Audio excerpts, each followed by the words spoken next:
Hello বন্ধুরা, আজকে আমরা এসে গেছি ত্রিপুরার চিড়িয়াখানায়। এই দেখো দেখো কত জলহস্তী আর কত বাঁদর দেখো। আর এই দেখো এই জলগুলো দেখছো, এই জলের মধ্যে জলহস্তিগুলো স্নান করে। আর এই দেখো আমাদের পেছনে কত বাঁদর, ওরে বাবা।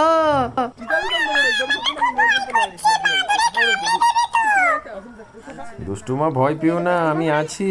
ওই দেখো দেখো দেখো ওরা কেমন করে খাচ্ছে, দেখো দেখো দেখো দেখো।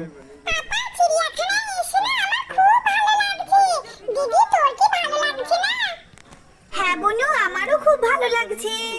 চলো চলো আমরা ওদিকে যাই। চলো চলো চলো ওইদিকে চলো, এবার দেখি সিংহটা কি করছে, দেখি গিয়ে। তখন তো সিংহটা বসেছিল। এখানে কত বাঁদর, বাবা একদম গায়ের উপরে চলে আসছে। চলো চলো চলো এবার যাই।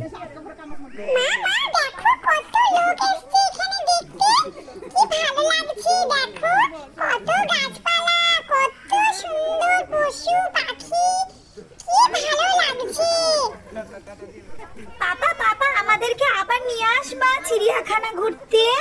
হ্যাঁ আবার নিয়ে আসবো, আবার যখন তোমাদের গরমের ছুটি পড়বে তখন আবার নিয়ে আসবো, ঠিক আছে? ঠিক আছে পাপা।